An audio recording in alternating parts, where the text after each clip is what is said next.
मैं सदाशिव मल्लप्पा गुंडल, पंचशील सामाजिक संस्था लोड़ा हेवन, इनका शुक्रिया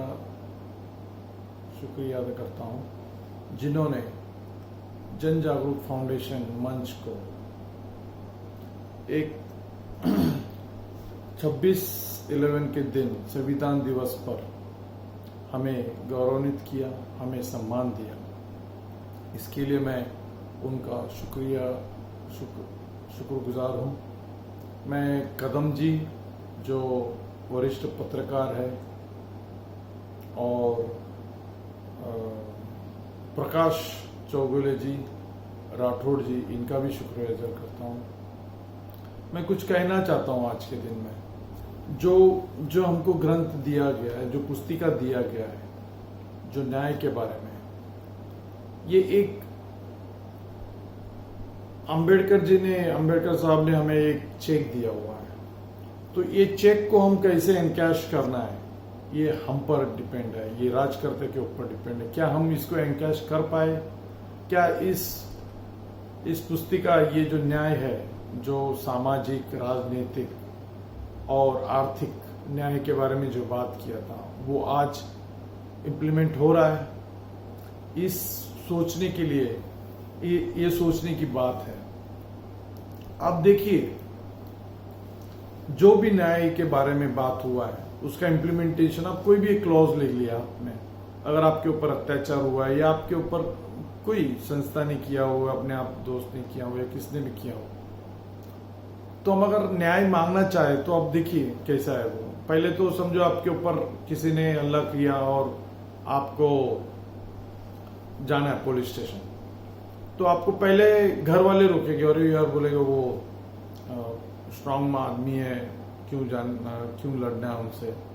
आपको पहले तो घर वाले पीछे करने की कोशिश करेंगे, क्योंकि उनमें वो कॉन्फिडेंस नहीं आया अभी तक, इतने सालों में उनको कोई भय नहीं रहा। इन्हें भय है अभी भी, भय है। वो जो जिसने भी आपके ऊपर अत्याचार किया या आपको असॉल्ट करने का कोशिश किया, उसके बारे में भय है। तो वो होने के बाद भी अगर आप कैसे भी करके अगर आप बाहर जाते, तो आपके दोस्त पहले बोलते हैं, अरे जाओ दे यार, जाने दो यार, क्यों हमको ये सब पांडे में पड़ना है, नेक्स्ट टाइम देखते हैं। फिर बाद में वो और थोड़ा डेयरिंग करके अगर आप आगे जाना है, तो आप जाएंगे आपके नेता के पास, तो बोलेंगे वो, अरे जाने दो। अगर आपका इलेक्शन है तो वो बोलेगा हाँ बाबा इलेक्शन है, तो आपको मदद करने के लिए दौड़ेगा, वरना वो बोलेगा जाने दो यार, नेक्स्ट टाइम देख लेते हैं। तो फिर ज्यादा ही आप अगर प्रेशर करें तो बोलेगा उधर जाओ, मेरे को फोन करो, मैं बात करता हूं। तो आप जाएंगे उधर, तो एक तो आप पुलिस स्टेशन जाने के बाद आपका तो फोन उठाएगा नहीं, तो फोन उठाएगा तो पुलिस फोन हाथ में लेगा नहीं। वो फिर आपका कैसा नेता है, क्या नेता है, वो समझ के वो आपको और ट्रीट करेगा। तो ये सब न्याय कहाँ मिलने वाला हमें? अब देखिए, अगर आप उसके बाद में अगर एफआईआर अगर दर्ज भी होता है, तो भी आपको पंडरी की या वारी लगाते हैं लोग। फिर आप आगे जाते हैं और आपको सरकारी वकील मिलता है, वो भी सरकारी वकील आपकी तरफ काम करेगा, कोई गारंटी नहीं है। आपको आपका जो अपोनेंट है वो उनको खरीद लेगा। तो नहीं, ऐसा न्याय अभी तक हमको नहीं मिल पाया। हम क्या करेंगे हम इसको पढ़ के? आप कोई भी देखिए, 12 घंटे 8 घंटे का साहब ने बोला है, बाबा साहेब अम्बेडकर साहब ने, अभी भी 8 घंटे के बजाय 12 घंटे का काम चल रहा है। कोई फैसिलिटी नहीं, रेस्ट हाउस नहीं है, 12 घंटे लोग काम करते हैं। बच्चों के रखने के लिए रूम के लिए बात किया, नहीं हो पा रहा है, एजुकेशन ही नहीं हो पा रहा है। तो इसलिए एक्चुअली बाबा साहेब अम्बेडकर को डेमोक्रेसी पसंद ही नहीं थी। उनको मालूम था कि अगर ये डेमोक्रेसी में आप लोगे तो इसका फायदा ज्यादा नहीं होगा। अभी आप चाइना देखिए, समाजवाद उनके ऊपर भरोसा था साहब को कि समाजवाद, आज चाइना कहां से कहां पहुंच गया। उनके घर घर में बिजनेस है, घर घर में। हम लोग क्या करते हैं? हम लोग सिर्फ सब्जी बेचते, वड़ा पाव बेचते, मटकी बेचते, उसळ बेचते, पानी पूरी बेचते, और क्या बेचते हैं? इसलिए हमको घर घर, हम लोग देखो अभी इधर इंडिया में हम लोग सिर्फ पॉलिटिक्स करते रहते हैं। चाइना आगे जाके कौन सा सीट, इंडिया में सीट कौन सा आएगा, कौन सी सरकार आएगी, फिर गिरेगी, उसको गिराओ, फिर चढ़ाओ, ये सब चल रहा है।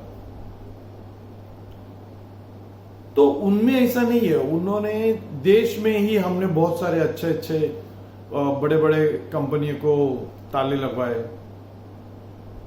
उनको एक तो जगह नहीं मिलती है, पावर का प्रॉब्लम, लेबर का प्रॉब्लम, वो कैसे अपने बिजनेस बढ़ाएंगे? चाइना में ऐसा नहीं है। चाइना में अगर आपको बिजनेस करना है तो सब आपको फ्री मिलेगा। और चाइना सिर्फ उनके देश में ही नहीं करता, वो बाहर फॉरेन देश में, पूरे इंडिया, पूरे वर्ल्ड में उनका बिजनेस फैला हुआ है। हम लोग नौकर बोल के जाते हैं, वो मालिक बोल के जाते हैं। तो ये डिफरेंस है। ये देखिए, मैं ये कोई सरकार को नहीं ब्लेम करता हूं। जैसा मैं बोल दिया कि घर में जब कोई अत्याचार आपके ऊपर कोई अत्याचार करता है, घर से ही चालू हो जाता है। कि ये मेंटालिटी है, ये मानसिकता है। आप कोई भी सरकारी ऑफिस में जाइए या कोई भी पुलिस स्टेशन में जाइए, आपको वो ट्रीटमेंट नहीं मिलेगा। वो सोच उनके पास नहीं है। 1000 गुने होते हैं तो सिर्फ FIR 10, 50, 10, 15, 20 इतने ही होते हैं। तो इसलिए ये देखिए क्या है, हमने एजुकेशन किया, पढ़ लिया, लेकिन क्या हुआ? हम क्या सीखे? हम वो वही के वही रहेंगे। अहंकार, लोभ, मत्सर, हमारे में कोई बदलाव नहीं हुआ। द्रव्य, किसी को भूखा रख के पैसा जमा करना, एक खा खा के मरता है, एक भूखा रह के मरता है। बहुत सारा पैसा पड़ा हुआ है, एक के पास बहुत पैसा, एक के पास है ही नहीं है। वो कहां से ग्रोथ होगा? कहां इक्वेलिटी है? इक्वेलिटी बोल रहा है ग्रंथ हमारे इसमें, लेकिन वो इंप्लीमेंट कहां होगा? उन्होंने चेक दिया, लेकिन हम लोग नहीं कर पा रहे। हम न्याय नहीं दे पा रहे, ना राजनीतिक न्याय दे पा रहे, ना सामाजिक न्याय दे पा रहे, ना आर्थिक न्याय दे पा रहे। हम सिर्फ 10% यानी 130 करोड़ में सिर्फ 10% लोग, वो 10 करोड़ लोग ही टैक्स भर रहे हैं। बाकी तो इनडायरेक्ट टैक्स भर रहे हैं। लेकिन आप देखिए ना, अगर ये 70% लोग टैक्स कहां भर रहे हैं? एक तो आप देखेंगे, सब्जी लेंगे उसके ऊपर टैक्स नहीं होता, कड़धान्य लेंगे टैक्स नहीं होता, दूध लेंगे टैक्स नहीं होता, तो आधा तो पैसा ऐसा ही चला गया।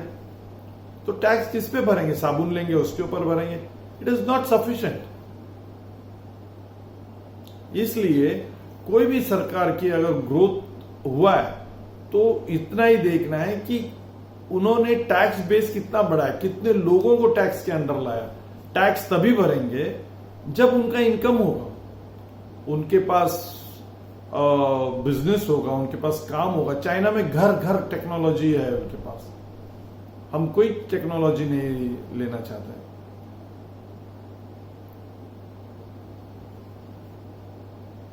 हम सिर्फ एक दूसरे को खींचना चाहते हैं। कोई इक्वेलिटी की बात नहीं करता। आप कोई भी देखिए, कोई भी लॉ लेके देखिए, कोई भी एरिया में आप जाइए, किसी का भी इंप्लीमेंटेशन ठीक नहीं। तो ऐसा हमको जनरेशन क्रिएट करना है कि इंप्लीमेंटेशन करे, न्याय दे, न्याय की बात करे और लोगों को विश्वास में लेके उसका इंप्लीमेंट करे, तभी होगा।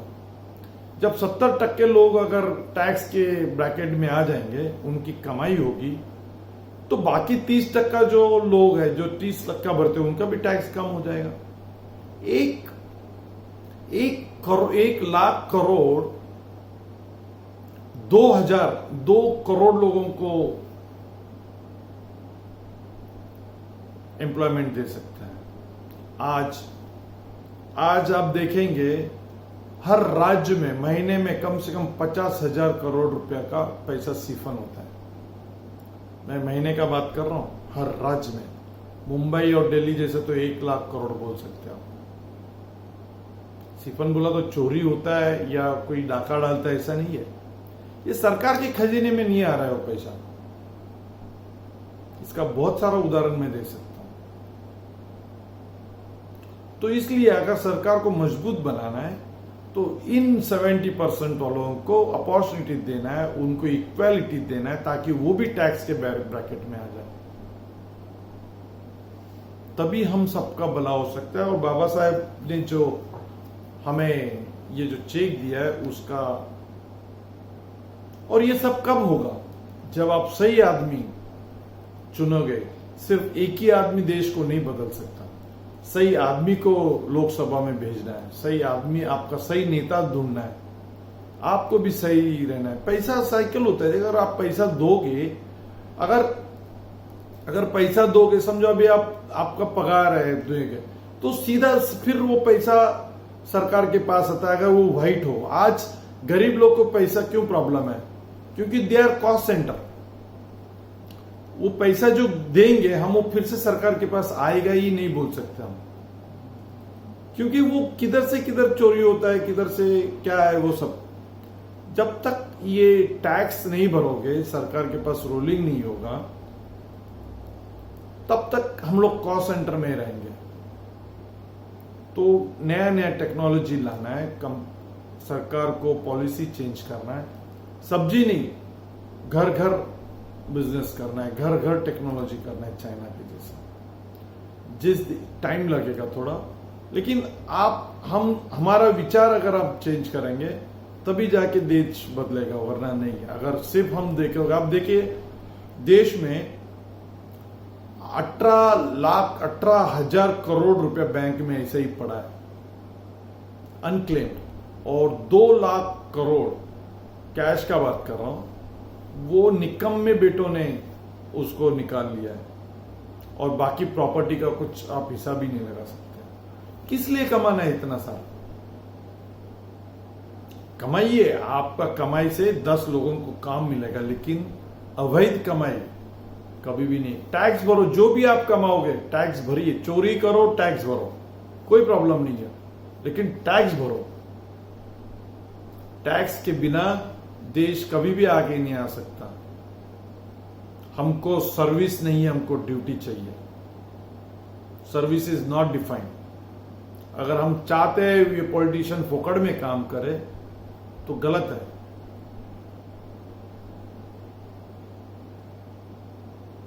सही मायने में अगर डेमोक्रेसी का जवाब है, डेमोक्रेसी में मानता हूं, नहीं मानता हूं ऐसा नहीं है, मैं डेमोक्रेसी मानता हूं, लेकिन जिस तरह से चल रहा है उसके बारे में मेरे को विरोध है। और ये विरोध मेरे को हमेशा रहेगा।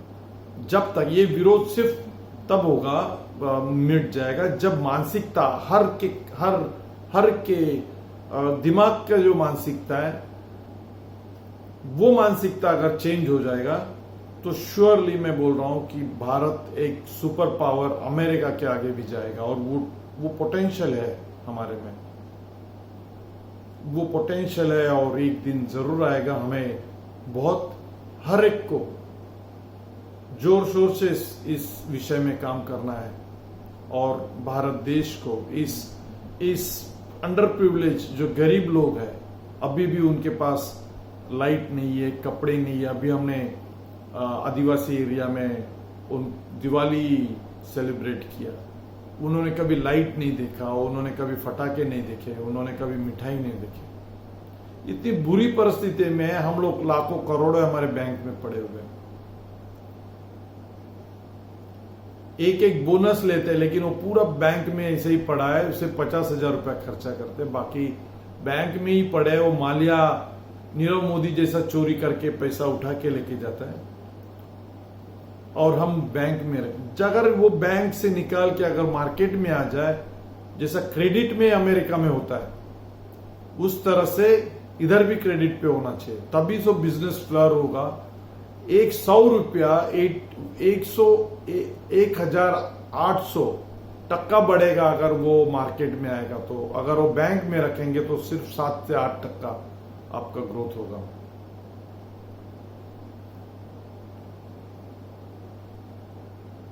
तो इसलिए पैसे को पैसा खींचता है। जब तक ये पैसा, ये जो 70% लोग हैं जो गरीब लोग हैं, उनको जब तक हम टैक्स के ब्रैकेट में नहीं लाएंगे, उनको काम नहीं देंगे, हम कभी आगे नहीं बढ़ सकते। मेरा यही सोच है, अगर हमें आगे बढ़ना है तो काम करना होगा, टैक्स भरना होगा, लोगों को समझना होगा। टैक्स की चोरी बहुत गुनाह है ना। आप एक का निवाला छीन रहे हैं। अगर आप टैक्स नहीं भर रहे तो गरीब का निवाला छीन रहा है, उसका हक छीन रहा है।